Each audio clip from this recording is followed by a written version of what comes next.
always at the stick. From who's got it better than us to brick by brick.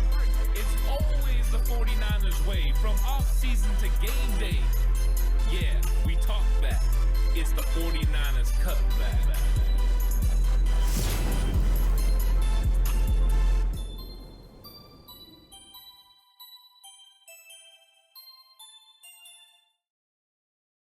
It's 49ers Cutback Podcast time. Welcome to the show. Tale of the tape. 49ers versus Seahawks, round 3.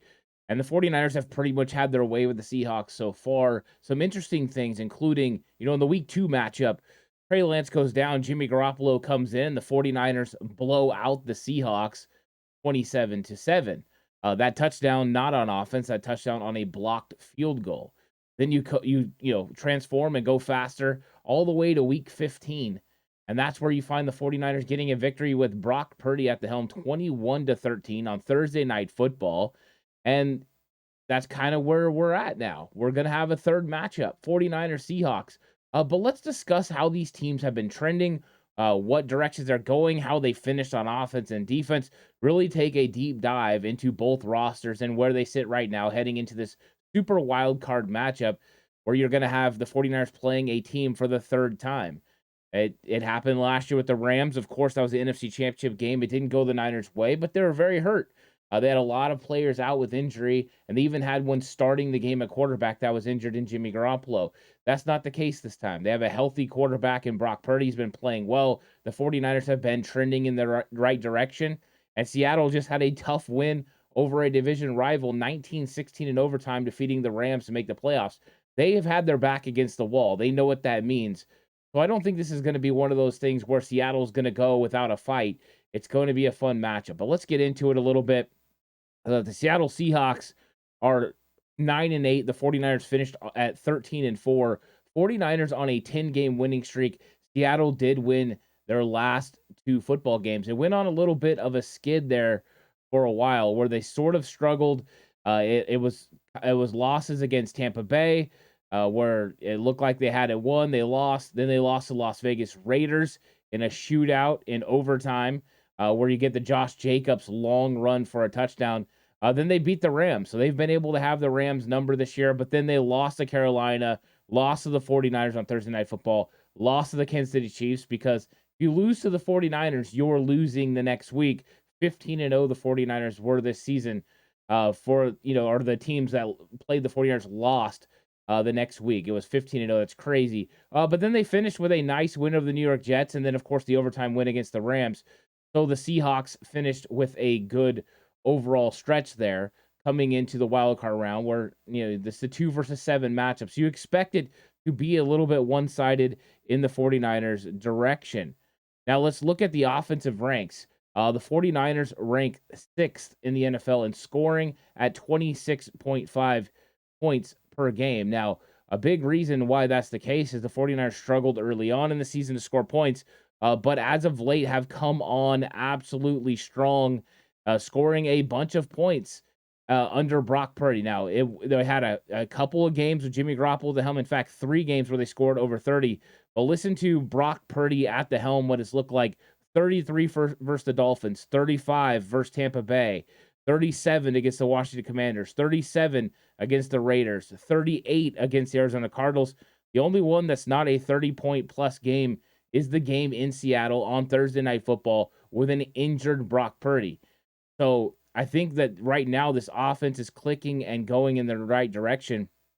6th overall at 26.5 yards per game. Or points per game, and I think that's pretty spectacular. They've been scoring a lot of points, and that's exactly what you have to do in this league if you want to win. Yardage-wise, they're in the top 5 as well, up there towards the top. The Seahawks are sitting 9th best in scoring offense, and they're 14th best in yards. They score about 23.9 yards points per game. So you see the little bit of difference. It doesn't seem like a lot. It's 3, but there are some trends there. The Seattle Seahawks are sort of trending the other way in scoring. They were off to a slow start in the first 2 games, of course, because they only scored 7 against the 49ers, and they played a very tough Broncos in week 1. But after that, they went on a little bit of terror, including a 48-point performance against Detroit, 32 against New Orleans. That's fantastic. 37 on the Chargers, 31 on the Cardinals, and then 34 on the Raiders. Those are their big performances. But the last several games, it's been a little bit of struggle. They scored 13 against the 49ers, 10 against Kansas City. They did get 23 against the Jets, but then only 19 against the Rams. So their offense has been trending in a different direction as far as points scored compared to what it was early on. So that 23.9, could be a little deceiving where the 49ers are growing. The addition of Christian McCaffrey the week of the Kansas City game has helped the 49ers start to grow and score more points. Brock Purdy, of course, as well. The 49ers trending in the right direction where it looks like the Seattle Seahawks are trending a little bit in the other direction. Now let's look at the defensive ranks. The 49ers, of course, rank first in scoring defense. They rank first in yards. It's a pretty spectacular defense so far this year. It's been fun to watch and, really enjoyed watching how the 49ers have performed this year. The defense has been one of the bright spots all year long. Now, of course, they've had some slip-ups lately, but when you only give up 16.3 points per game and only 277 points overall, the next closest team was the Philadelphia Eagles, and they gave up 344 points. That's a huge, huge difference. It's 67. I mean, that 67 points is a huge difference between the two. The 49ers, the only one that gave up under 20 points. I'm sorry, actually, there was one more. The New York Jets gave up under 20 points per game, and so did the Buffalo Bills. But the 49ers are one of those ones that are right there. The Seattle Seahawks, they're at the other end of the spectrum. Remember, they had 23.9 points per game on offense. On defense, they give up 23.6 points per game. So not a huge point differential there between the two, where the 49ers have a very big differential. The Seattle Seahawks don't. The 49ers can definitely score points against the Seahawks team, and I think that's one of the things to monitor as we go into this game. But Seahawks, not one of the best defenses, even though they've been playing better defense as of late. I mean, some of their scoring, this is just over the last several weeks. They've still given up a lot of points to they gave up 21 to the 49ers, 24 to Kansas City. Kansas City's Kansas City. So remember that, but they only give up 6 to the New York Jets. Probably a struggle there. So I'm probably giving the Seattle Seahawks too much credit because they still have been getting, scored upon pretty rapidly on defense. They're just giving up points, and they're still, allowing teams to run the football on them when they've played better against the run. Those are the games they do better. Against the Jets, they only give up 75 yards. But, the single digits against Kansas City and the Jets in the run game, everything else is still explosions in the run game. So they still give up a lot of points, and I think that's a big difference in this game where the 49ers have a very good run offense and run defense. The Seahawks have a good run offense, but not a good run defense. Now let's click over to special teams. Special teams, the 49ers rank 13th and the Seahawks rank 9th. This is the advantage of the Seattle Seahawks. They definitely have a really good special teams unit. They have for a long time. They have good returners as well. So this is something that, they're going to have to work on. Brian Snyder's going to have to come up with a good plan to make sure he neutralizes the return game of the Seattle Seahawks and plays field position. There were times in the last game in Thursday Night Football that Seattle was able to get good returns and get good field position. And when you have a defense like the 49ers do, you want to make sure you can pin these guys back. So will the 49ers go with a directional kick on kickoff, or will they kick it, through the end zone and allow the Seahawks to start at the 25? That could be the best option. We'll see how Brian Snyder plays it. And Snyder, very familiar with Pete Carroll. Coached there for a long time, and he's the one that got the special teams in Seattle playing at a high level. So I think that he's going to want to go in there and, be very effective. And I think they're going to have to be on the lookout for anything crazy coming from Seattle. Seattle knows they have to find ways to make plays against this 49ers team. Special teams could be one of those ways. So you have to make sure punt safe. Keep your starting defense out there and make sure there's no funny business when you get on one of these 4th and 3s or shorter that they don't try to do something else. So I think special teams is going to play a big role in this football game, and it did all throughout the playoffs in the 2021 run for the 49ers, including Jordan Willis with a huge punt block that ends up being a touchdown that sends the 49ers to the NFC Championship game. So Special teams is a area of strength for the Seattle Seahawks. Not exactly a weakness for the 49ers, just a spot where the Seahawks have an advantage. Now let's go to turnovers. The 49ers have the best turnover differential in the entire league, plus 13, which means they have, caused more turnovers than they've given up. And I think that's always a good, spot to be in. You want to be in plus territory, and the 49ers are plus 13. The 49ers have had 20 interceptions and 10 fumbles on the season that they've been able to get. 30 turnovers created. And then on offense, the 49ers have had 9 interceptions and 8 fumbles, so 17 total. That's one of the best in the league for the 49ers as far as protecting the football. And in fact, it is the best in the league at protecting the football. So the 49ers were the best in the league at protecting the football and the best at creating turnovers. That's how you become a really good football team in this league, where Seattle is not in that category. They're about middle of the road. 16 would be middle of the road. Seattle is at +2 on the season as far as their differential. They have, created some turnovers on defense. They created 25, so 5 less than the San Francisco 49ers. But they've turned the ball over more, including 12 interceptions. And, I think that's one thing that Geno has not done, is taking care of the football, and 11 fumbles. And we know the 49ers took advantage of a fumble in the Thursday night football game. Dre Greenlaw knocks the ball out of Travis Homer's hands, and next thing you know, you've got a big play. So I think that the 49ers have a lot of advantages in this football game. You see it on going through the tail of the tape.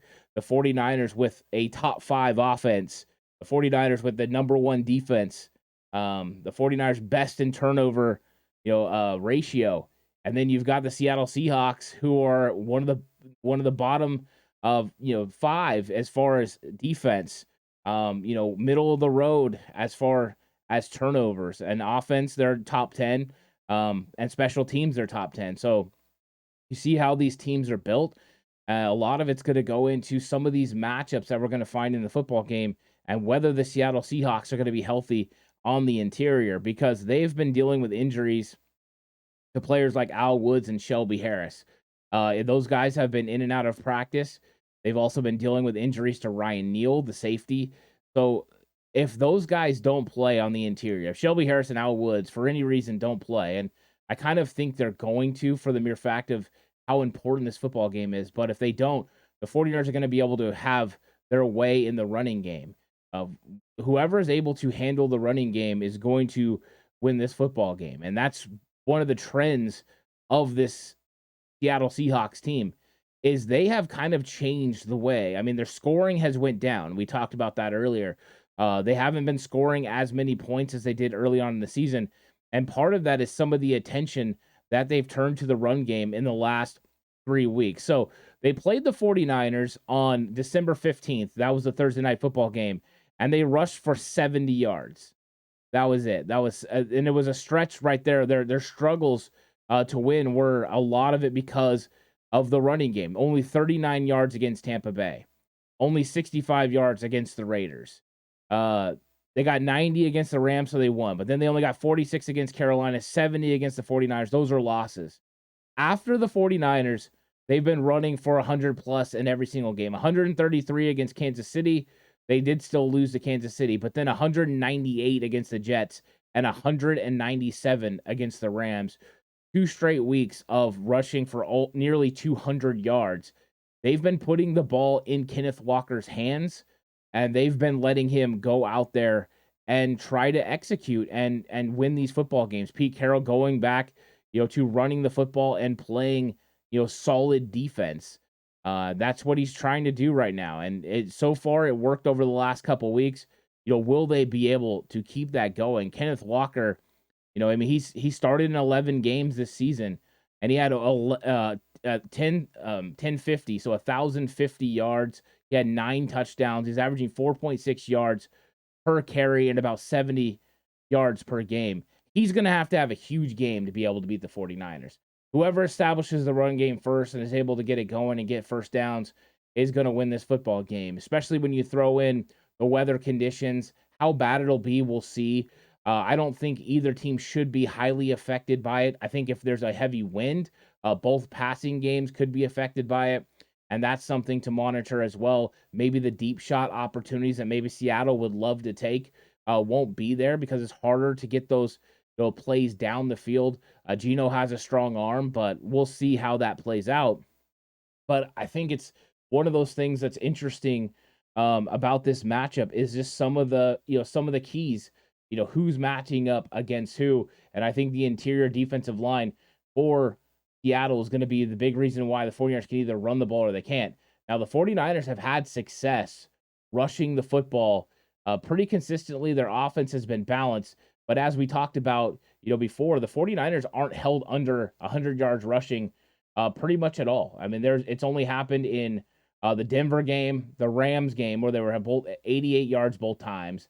The loss to Atlanta, so you could see, not successful. The loss to Denver, under 100 yards. The game they shut out but only scored 13 points against New Orleans, 96 yards. But on this stretch, since they've got Brock Purdy came in, they came after the Saints, Miami Dolphins. The 49ers ran for 121 yards. Then they ran for 209 against Tampa Bay, 170 on Thursday night against Seattle, 153 against a very good Washington Commanders team, 170 against the Las Vegas Raiders, and then 169 against the Arizona Cardinals.